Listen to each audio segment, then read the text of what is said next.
안녕하세요. 저는 초등학생 딸을 키우고 있는 주부입니다. 나이만 든다고 어른은 아니라는 말이 있죠. 나이만큼 다른 사람에 대한 이해심이나 배려심도 커서 존경할 만한 진짜 어른인 분들이 있는가 하면 오히려 3, 4살 응석바지 아이처럼 구시는 분들도 있는 것 같습니다.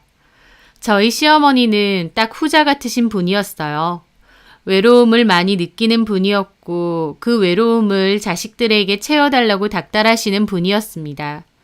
저도 한때는 그런 어머님을 안쓰럽게 생각하고 잘하려고 노력했던 적이 있어요.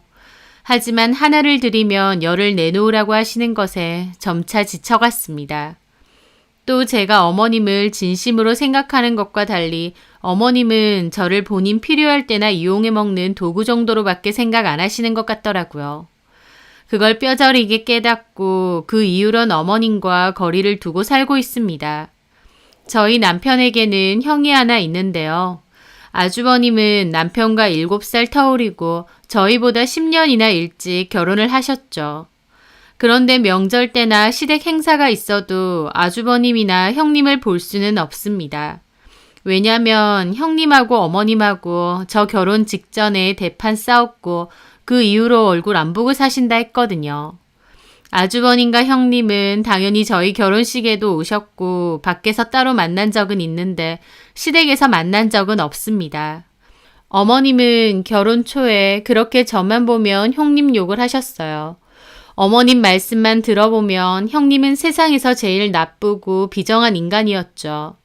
하지만 자주 만난 건 아니라도 따로 만나본 형님은 어머님 묘사와는 사뭇 달랐습니다. 그냥 차분하고 평범한 성격이었거든요. 특별히 못됐지도 이기적이지도 않은 분이요. 다만 형님도 어머님 얘기가 나오면 평소에 차분한 모습은 온데간데 없이 사라지고 몹시 흥분하시더라고요. 형님은 어머님 때문에 질릴 대로 질렸다. 안 보고 사니 속이 편하다고 하셨죠. 어머님 얘기만 나오면 달라지는 모습에 형님도 어머님한테 많이 대였구나 싶었어요. 그러면서 형님은 한편으론 저보고 미안하다고 하시더라고요. 똑같은 며느리인데 자기는 시댁에 안 가서 저한테만 짐을 지우게 하는 것 같다고요. 그렇다고 해도 본인은 어머님을 다시 볼 생각 전혀 없고 막말로 다시 보고 살 바에야 그냥 이혼을 하겠다고까지 하셨습니다. 어머님과 형님 사이에 정말 쌓인 게 많구나, 정말 사이가 안 좋으시구나 그렇게 생각했죠. 사실 저는 그때까지만 해도 결혼 초반이다 보니 형님보다는 어머님 쪽으로 마음이 더 기울어져 있었어요. 어쨌든 형님은 저한테 시댁 행사일 다 맡기고 안 오시는 입장이고 제가 계속 부대 끼고 만나야 되는 사람은 어머님이었으니까요. 제가 어머님으로부터 듣는 얘기가 더 많았고 형님 욕을 많이 들었기에 어머님 말에 살짝 세뇌된 것도 있었어요. 그래서 저도 마음 한켠에는 아무리 그래도 형님도 너무 독하다. 그렇다고 시어머니랑 인연을 끊을 정도인가? 까지 생각했던 것 같아요. 지금으로는 형님의 마음을 100번 이해하지만요. 그때 저는 제 나름대로 아버님 없이 혼자 사시는 어머님이 좀 안쓰럽기도 했습니다.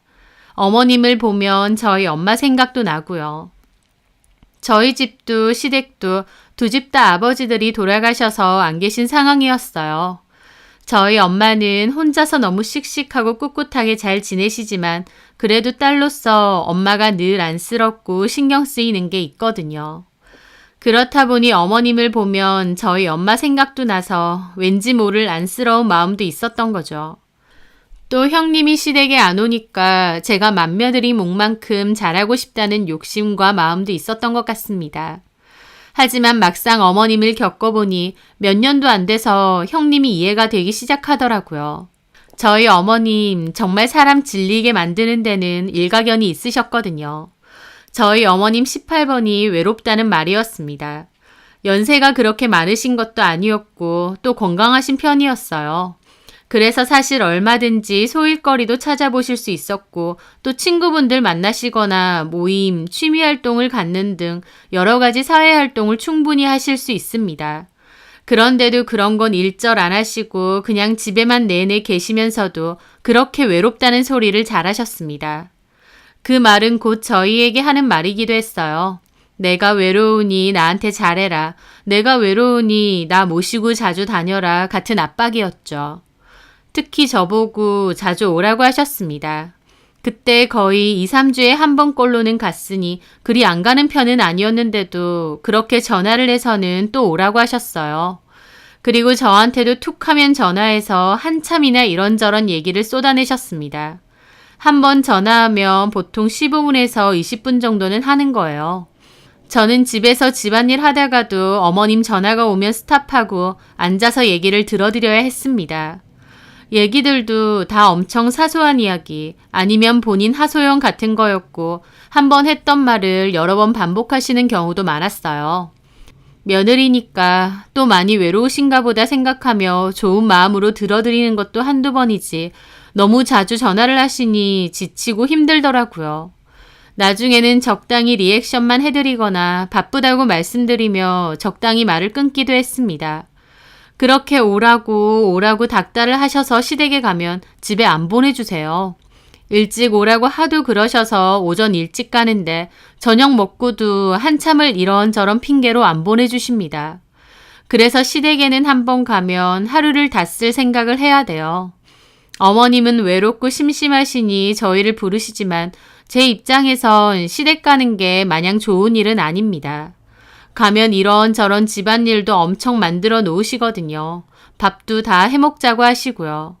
본인은 힘들고 기력이 딸려서 못하겠다 하시면서 저한테 일을 맡기시는 겁니다.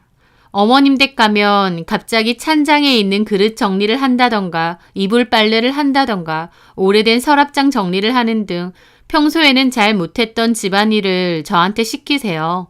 허리가 안 좋아서 손목이 안 좋아서 내내 그런 말을 하시면서요. 남편도 마냥 노는 건 아니고요. 남편은 남편대로 할 일을 마련해 놓으세요. 옥상 방수 페인트를 좀 칠하라던가 부서진 서랍 같은 거 고치라고 하던가 등등 힘쓰는 일이요. 저만 시키시면 저도 너무 짜증날 것 같은데 그나마 남편도 같이 하니까 그냥 어머님 성격이시려니 하게 되는 겁니다. 집에는 자주 오라고 하시지만 막상 가면 밀린 집안일이나 하고 어머님 하소연이나 들어드리고 오는 게 전부예요. 그렇다 보니 제 입장에선 편하지도 않고 힘들기만 해서 별로 가고 싶지는 않은데 하도 오라고 하시니 그래도 나름 며느리 도리라고 생각하고 열심히 갔던 것 같습니다. 어머님의 그런 행동은 명절 때 특히 심해지세요. 일단 음식을 엄청나게 많이 만드세요. 어머님도 혼자 사시고 저희도 끽해야 세 식구인데 음식 양은 대가족 오는 것처럼 만드십니다. 어머님이 재료를 잔뜩 준비해 놓으시니까 어쩔 수 없이 제가 하는데요. 허리 한번 못 펴고 내내 일을 하고 설거지거리도 산더미죠. 제사 안 한다고 해서 좋아했는데 제사에 버금가게 많은 음식을 해야 되는 겁니다. 그게 너무 힘들어서 어머님께 얘기도 여러 번 했습니다. 어머님, 이걸 누가 다 먹는다고 이렇게 매번 많이 하세요. 저희 제사상도 안 차리잖아요. 그냥 먹을 만큼만 하는 게 좋을 것 같아요. 제사는 안 해도 이거 주변에도 나눠주고 먹을 사람 왜 없어? 그리고 냉동실에 넣어두고 두고두고 꺼내 먹어도 된다. 그렇게 하면 맛 없죠. 아니, 똑같아. 하는 김에 좀 넉넉하게 하면 되는 거다. 저희 어머님은 고집도 정말 쇠심줄이세요. 본인 말이 다 맞다고 우기시고 어쩔 땐 본인도 아니다 싶은 걸 아는 것 같은데도 끝까지 우기실 때가 많습니다. 저희는 세 식구고 식사도 많이 안 하니까 조금만 줘도 된다는데 음식을 미어 터져라 종이 가방에 담아서는 저희 차에 넣으세요. 다 못 먹는다고 몇 번이나 말씀드려도 듣지도 않으십니다. 한 번은 억지로 종이 가방에 음식들을 밀어 넣으시고는 들고 가라고 하셨는데 그러고 가다가 국물이 터져서 트렁크에 국물이 다 배인 적도 있어요. 남편도 짜증내고 엄마한테 제발 우리 먹을 만큼만 들고 가겠다고 하는데도 끝까지 많지도 않다면서 우기시면서 챙겨주십니다. 음식량이 너무 많고 처치곤란이니까 저희한테 떠넘기듯 주시는 거죠. 애초에 적게 하면 되는데 왜 저렇게 하시는지 이해가 안 되더라고요. 나중에는 제가 하도 줄이자 해서 그나마 좀 줄였지만요. 음식도 음식인데 명절인데도 집에 안 보내주려고 매번 작정을 하세요. 저도 시댁에 하루 있었으면 당연히 저희 엄마 보러 친정에 가고 싶잖아요. 근데도 이 핑계 저 핑계 대면서 안 보내주려고 용을 쓰세요. 점심만 먹고 가라, 간식 해놓을 테니 그것만 먹고 가라, 손님이 온다고 했으니 얼굴만 보고 가라 등등 그 핑계도 얼마나 다양한지요. 그럼에도 남편이 안 된다고, 처가댁 가봐야 된다고, 장모님이 기다리신다고 하면요. 어머님 거품 물고 한탄을 하십니다. 아이고, 아주 효자 사이 납셨어. 너 그럴 거면 그 집 가서 아들 해. 이 집 아들 하지 말고. 아들이라는 놈이 엄마가 외롭다 어쩌다 해도 귓등으로도 안 듣지? 엄마, 여태까지 있었잖아요. 그럼 우리도 가봐야지. 이 사람도 집에 가고 싶을 거 아니야. 아니, 경아는 그렇게 생각 안 할 거다. 내가 지금 떡지고 있는데 그것만 먹고 가. 그치, 경아야? 너도 그게 좋지? 어머님은 꼭 저한테 저렇게 말하시는 거예요. 저는 그렇게 생각 안 할 거라며 제 대답을 강요하시는 거죠. 저렇게 말하시는데 제가 뭐라고 하겠나요? 떡이고 뭐고 저도 친정 가고 싶다고 할 순 없잖아요. 그래서 네, 먹고 갈게요 하고 제 입에서 대답이 나오게 만드는 거죠. 결론적으로 추석 당일에 시댁에서 하루 자고 다음날 돼도 거의 저녁 전에 집에서 나올 수 있습니다. 그러면 저희 친정 가서 저녁 먹고 두어 시간 있다가 집에 오는 식이죠.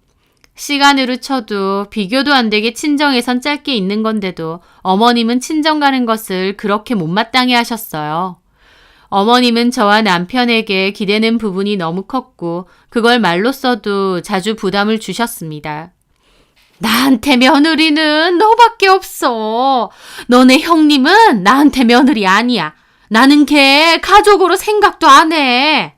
지가 먼저 시어머니고 뭐고 안 본다고 나오는데 내가 왜 걔를 가족으로 생각하겠니? 나한테 자식은 우리 형진이밖에 없고 며느리는 경아 너밖에 없다. 너도 알지? 저는 어머님이 저런 말씀을 하실 때마다 참 부담스럽더라고요. 그냥 네 하고 들어드릴 수밖에 없었죠. 그런데 어머님은 하다 나중에 합가까지 하자고 하시는 거예요. 저도 웬만한 건 네네 하고 들어드리지만 그건 안 되겠더라고요. 지금도 이렇게 지치게 하고 기대시는데 합가하면 제가 완전 말라 죽을 게 뻔했거든요. 저는 남편에게 절대 안 된다고 했고 남편 역시도 본인부터가 합가할 생각 없다고 못을 박았습니다. 저희 어머님요, 충격받았다면서 저희 앞에서 대놓고 엉엉 울기까지 하셨습니다. 그걸 보는데 질린다는 게 이런 거구나 느껴질 정도였어요. 어린아이가 떼쓰는 것도 아니고 합가 못한다고 했더니 부모는 신경도 안 쓴다고 당신 인생 헛산 것 같다고 우시는데 나름 달래드리긴 했지만 정말 이해가 안 될 따름이었죠. 그래도 어머님이 울든 말든 저희의 뜻은 확고하다 보니 결국 합가 얘기는 흐지부지 들어갔습니다. 어머님은 자식이라면 응당 부모에게 효도하고 보답을 해야 된다는 것을 몹시 강조하셨어요. 맞는 말이죠. 저도 자식이라면 부모님께 잘해야 된다고 생각합니다. 하지만 그게 강요하면 안 된다고 생각합니다. 게다가 어머님 아들한테 바라시는 건 이해하는데 어떻게 보면 생판남인 저한테까지 바라시는 건 이해 안 될 때도 많았어요. 막말로 어머님이 저 키워주신 것도 아니잖아요. 남편이야 어머님이 키워주셨으니 그 은혜라도 있지만 저는 저희 엄마가 키워주신 거니 은혜를 갚아도 엄마한테 갚아야 됩니다. 게다가 결혼할 때도 결혼하고 나서도 어머님께 제가 도움을 받은 적은 전혀 없어요. 자식한테 그렇게 잘 베푸시는 분 같지도 않고요. 저희 결혼했을 때도 딱히 시댁에서 받은 거 없고요. 아이 낳았을 때도 딱히 받은 거 없습니다. 저희 아이 돌 때 금반지 하나 해주신 거, 그게 제가 기억나는 유일하게 받은 거네요. 비교하긴 그렇지만 저희 엄마 저 결혼할 때 5천만 원 해주셨고요. 아이 낳았을 때 조리원비 보태라고 100만 원 보태주셨어요. 아이 돌 때도 금팔찌랑 50만 원 넘는 유아 전동카도 선물해 주셨고요. 저희 친정엄마는 어머님하고는 나이는 비슷하신데 훨씬 젊고 활발하게 사시는 분이세요. 나이가 들어도 현실에 안주하는 게 아니라 취득하고 싶은 자격증이 있다고 공부도 하셨고 그걸로 소소하지만 수익도 벌고 있으십니다. 여러 취미 활동도 하시고 사람들도 많이 만나시고 자식들 놀러 오면 편안하게 있다 가게끔 해주세요. 그렇기에 저희 남편도 오히려 자기 집보다 저희 집에 가는 걸 더 편하게 생각해요. 저희 엄마는 억지로 붙잡지도 않고 오히려 피곤할 테니 일찍 가보려고 하시는데요. 남편이 좀 더 있다 간다고 할 정도니까요. 시댁 가면 어떻게든 좀 더 있으라고 붙잡으시고 매달리시고 앓는 소리만 하시다 보니 남편도 지치는 거죠. 친정엄마는 저희한테 바라는 것도 별로 없지만 도리어 해주신 게 많은 상황이고요. 저희 어머님은 특별히 뭔가 해주시는 것도 없는데 저희한테 바라시는 건 많은 그런 상황인 겁니다. 용돈 보내줘라, 여행 다 같이 가자, 옷 사줘라, 자주 와라, 올 때 고기 사와라, 과일 사와라 등등 큰 것부터 작은 것까지 바라시는 게 많았고 자식이면 응당 그렇게 해야 된다고 생각하시는 분이었죠. 지내면 지낼수록 어머님 때문에 스트레스도 많이 받고 왜 형님이 어머님하고 인연까지 끊었는지 심정적으로 이해가 될 지경이었습니다. 그럼에도 저는 여전히 어머님을 잘 찾아뵙고 전화통화도 자주 하고 어머님이 해달라는 것도 무리되지 않는 선에선 해드리려고 노력했습니다. 착한 며느리병에 걸렸다고 할 수도 있을 것 같아요. 어쨌든 혼자 계신 어머님이 안쓰러운 부분도 있었고 또 어머님도 툭 하면 저밖에 없다는 소리 하시면서 저한테 기대시니까 저도 어머님한테는 나밖에 없구나, 내가 잘 해드리자 라고 생각했던 것 같습니다. 그런데 저는 어떤 일을 계기로 제 생각을 완전히 접었어요. 그리고 어머님과 인연까지 끊겠다고 결심했죠. 그 결정적인 사건은 어머님을 모시고 꽃축제에 가기로 한 날이었습니다. 어머님은 그 꽃축제에 꼭 가고 싶다고 하셨는데 남편 일 때문에 주말도 바빠서 차일피일 미루게 되었어요. 그러다가 하도 어머님이 성화하셔서 결국 축제 마지막 날에 가게 된 겁니다. 마지막 날이라서 그런지 그 근방 도로까지 꽉 막힐 정도로 인파가 몰렸더라고요. 주차장도 거의 다 만차고요. 그래서 주차 공간이 있는 주차장을 좀 찾다가 겨우 빈자리가 있는 주차장 자리 하나를 찾게 되었어요. 주차하는데 꽤 오래 걸리기는 했지만 다행히 자리가 있어서 겨우 주차를 했죠. 그리고 내려서 축제가 열리는 공원 쪽으로 가려고 하던 찰나였습니다. 갑자기 제 전화가 울리는 거예요. 보니까 저희 오빠더라고요. 오빠, 어쩐 일이야? 그런데 오빠의 말에 저는 깜짝 놀랐습니다. 저희 엄마가 계단에서 넘어지시면서 머리와 발목을 다치셨다는 겁니다. 발목도 발목이지만 넘어지는 과정에서 머리를 벽에 찌으셨고 혼절까지 하셨다고 했어요. 다행히 옆에 사람이 있어서 바로 119 전화해서 병원에 후송을 하고 오빠한테도 바로 연락을 했다 하시더라고요. 오빠도 전화 받고 급히 병원으로 가는 중인데 저도 알아야 될 것 같다고 전화를 했다고 했습니다. 저 그 말에 너무 놀랐죠. 엄마 연세도 있으신데 계단에서 넘어지신 데다 머리 다치고 정신까지 잃으셨다 하니까요. 오빠는 지금 병원 거의 다 와간다고 도착해서 검사하고 연락을 다시 주겠다고 했습니다. 그래서 저도 지금 가보겠다고 병원이 어디냐 그랬죠. 제가 너무 놀라서 전화를 받으니까 옆에 있던 어머님도 남편도 놀란 얼굴이더라고요. 여보, 무슨 일이야? 엄마가 계단에서 넘어지셔서 119 실려가셨대. 뭐라고? 어머나 세상에. 얼마나 심하게 넘어지셨는지 모르겠는데 그 바람에 정신까지 잃으셨대. 지금 바로 병원에 가봐야 될 것 같아.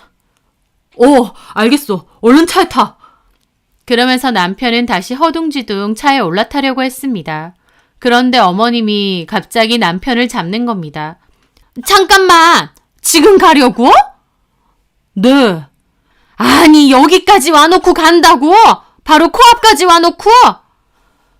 저는 그 순간 어머님이 무슨 말을 하시는 건가 싶었습니다. 예? 내가 민영애미 옆에서 통화하는 거 들어보니까 민영이 오빠가 지금 병원 가는 거 아니야? 네, 맞아요. 그런데요? 오빠가 갔으면 됐지 않아? 옆에서 들어보니까 엄청 심하게 다치신 건 아닌 것 같구만. 아니, 그리고 여기까지 거리가 얼만데 도착하자마자 돌아간다는 거야. 지금 1시간 걸려서 왔는데 주차장에서 꽃 한 송이도 못 보고 돌아가자고? 저 그 말에 입이 떡 벌어지더라고요. 엄마가 다치셔서 119 실려가기까지 하셨다는데 지금 그깟 꽃 구경하는 게 중요하다는 말씀인가요? 너무 벙찌니까 말도 안 나오는 겁니다. 제가 황당한 얼굴로 있으니까 남편이 나서서 화를 냈죠. 엄마, 뭔 소리 하는 거예요? 장모님 다치셨다는데 당장 가봐야지. 아니, 엄청 위중하신 상태도 아니고 지금 가나 나중에 가나 사실 똑같으니까 하는 말이지. 여기까지 오고 주차도 겨우 했는데 그냥 가자는 말이야? 저 기막혀서 따졌습니다. 어머니, 너무하신 거 아니에요? 저희 엄마가 구급차에 실려가셨다고요. 상태가 어떤지 검사는 어떻게 됐는지 제가 지금 가봐야 된다고요. 오빠가 전화해준다고 했잖아. 그러니까 어머님 말은 저희 엄마가 병원에 가시든 말든 저는 여기서 어머님 모시고 꽃 구경해라 그 말씀이세요? 아니, 그렇다는 게 아니라 내 말은 지금 출발해도 어차피 차가 엄청 막혀. 그러니까 차라리 좀 있다가 천천히 가도 도착하는 시간은 비슷하다 그거지. 어머님! 제가 소리를 꽥 지르자 어머님도 깜짝 놀라시고 주변에 지나가던 사람들도 놀라더라고요. 얘가 기차 통을 삶아 먹었나? 너 왜 소리를 질러? 저희 엄마 병원에 가 계신다는데 제가 한가하게 여기서 꽃이나 보고 있게 생겼어요? 진심으로 하시는 말씀이세요? 어머님이야말로 저희 엄마 괜찮으신지 당장 가보자고 하셔야 되는 거 아니냐고요. 예, 나도 너네 엄마랑 나이 비슷해. 우리 나이에 계단에서 넘어졌다고 그렇게 안 다친다. 너네 엄마가 놀라서 기절했나 본데 그거 그렇게 큰일 아니야. 사람 그렇게 쉽게 안 죽어. 뭐라고요? 저 정말 그 순간 어머님이고 뭐고 쥐어뜯고 싶은 심정마저 들더라고요. 사람 쉽게 안 죽는다고 하시는데 진짜 어른이고 뭐고 눈에 안 들어왔습니다. 제가 눈이 돌아가니까 어머님도 그제야 놀랐는지 남편을 쳐다보시더군요. 얘 봐라, 세상에 시어머니 치겠다. 얘 좀 말려봐. 엄마, 진짜 그러시는 거 아니에요. 아니, 내가 뭘 어쨌다고 이 난리야. 저 어머님 노려보다가 그대로 자리에서 벗어났습니다. 택시라도 타고 갈 생각이었거든요. 남편이 놀라면서 쫓아오더라고요. 어디가? 택시 타고 갈 거야. 당신은 당신 어머님이랑 꽃 구경 실컷 타고 가. 아이, 여보, 여기서 택시를 어떻게 타? 내 차 타고 같이 가자. 그러면서 차로 저를 끌고 가더라고요. 그리고 큰 소리로 아직까지 뚱하게 서 있는 어머님도 불렀습니다. 엄마, 뭐 하세요? 민영이 데리고 빨리 오세요. 지금 가야 돼요. 제 말에 어머님도 얼굴 뻘개진 채로 입이 대빨 나와서는 오시더라고요. 저는 기분이 상한 채로 차에 올라타서 팔짱 끼고 있는데 어머님이 더 큰 소리로 차문을 쾅 닫으시는 겁니다.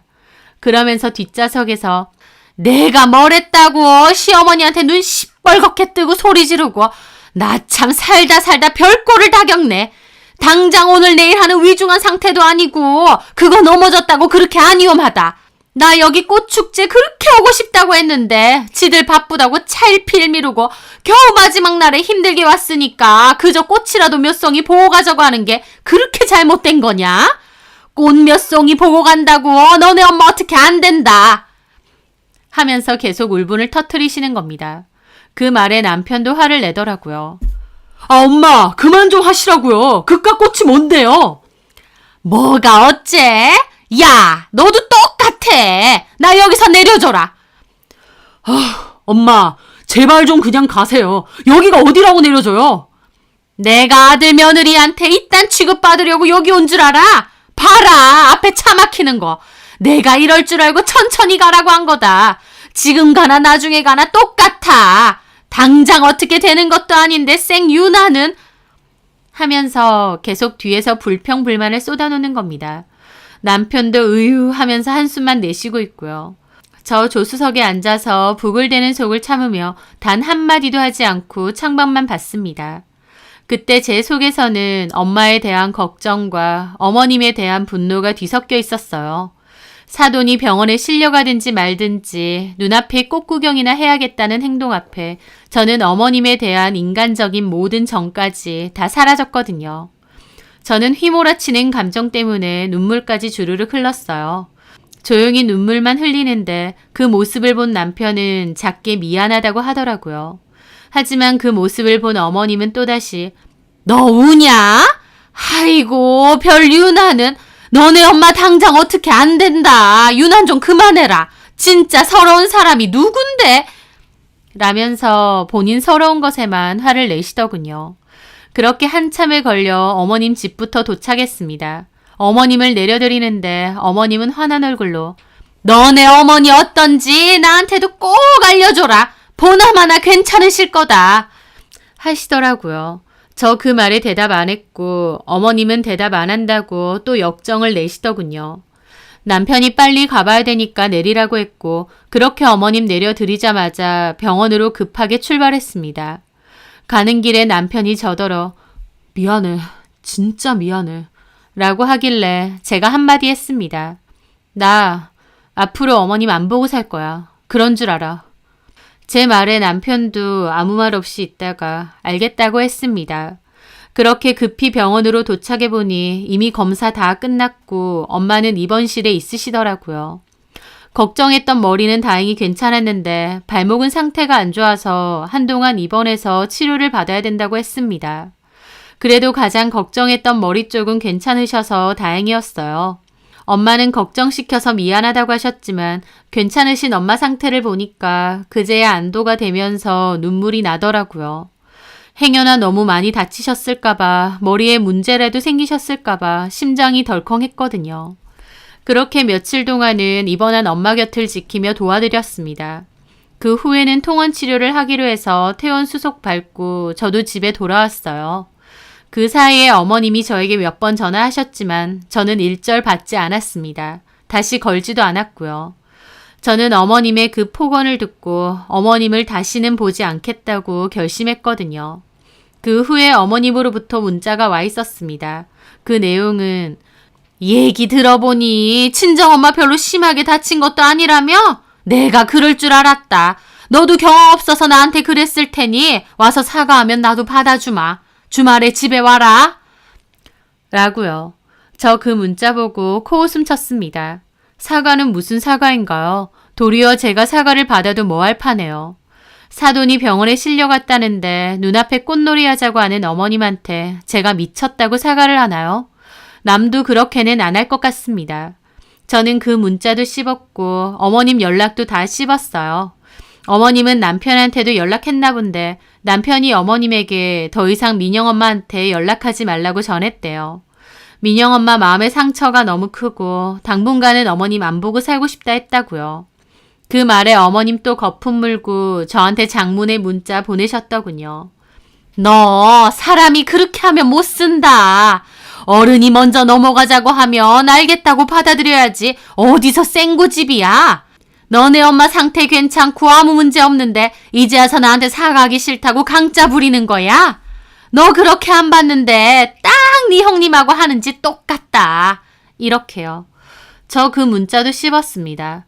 어머님 제가 계속 문자도 씹고 반응이 없자 머리 싸매고 누우신 모양이더라고요.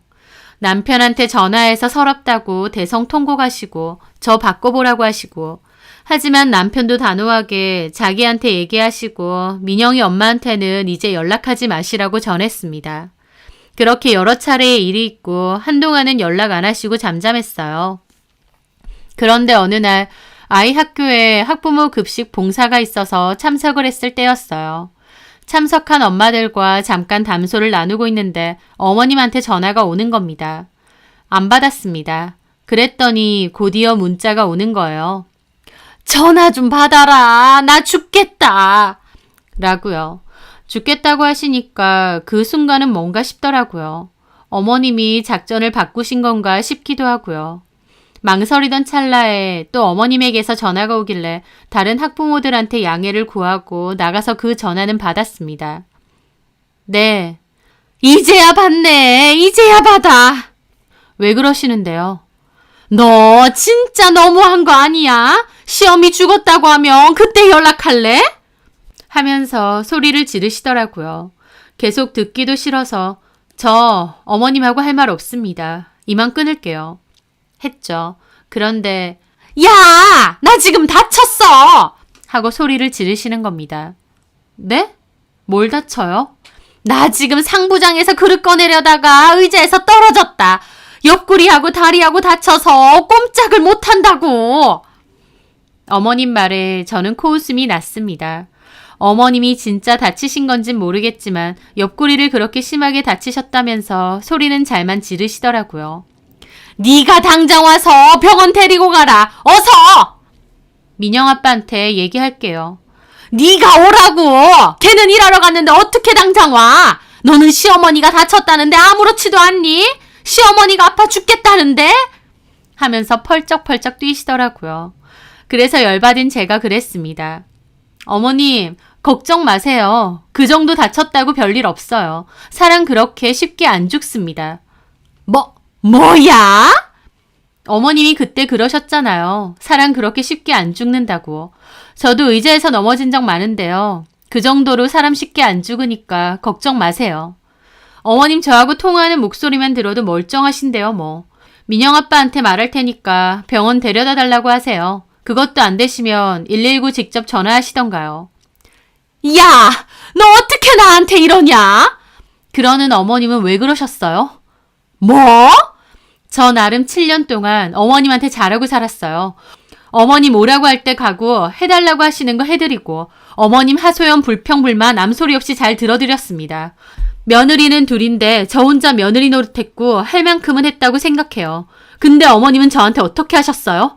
다른 것도 아니고 친정엄마 다치고 정신까지 잃어서 구급차에 실려가셨다는데 거기다 대고 사람 그렇게 쉽게 안 죽는다. 천천히 가도 된다. 꼭 구경이나 하고 가자라고요?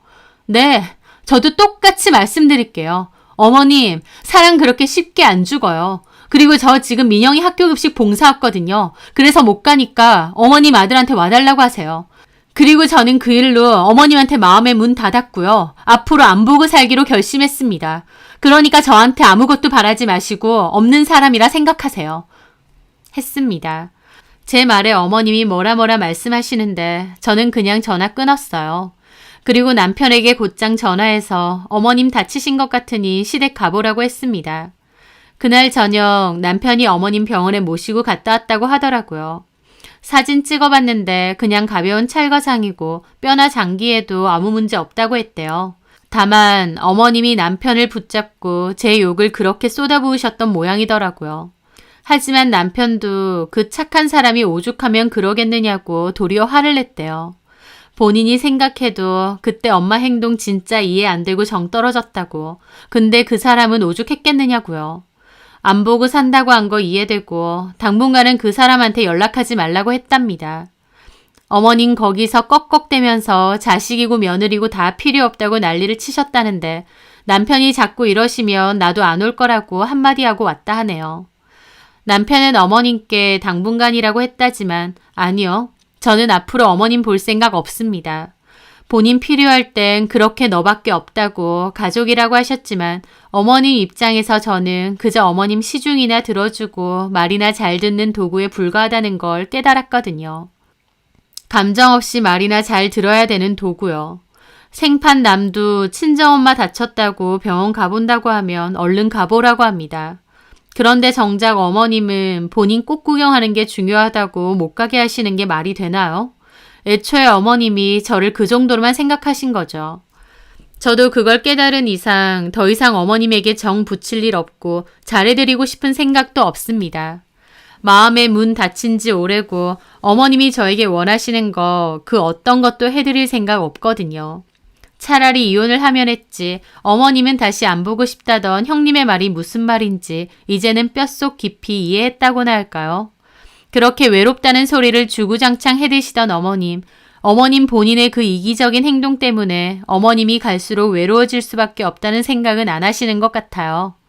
그나마도 어머님 곁을 지키고 있던 사람까지 정 떨어지게 만들고 떠나게 하셨는데 그 모든 결과는 어머님의 행동이자 마음가짐 때문이라는 것을 언젠가는 꼭 깨달으셨으면 합니다.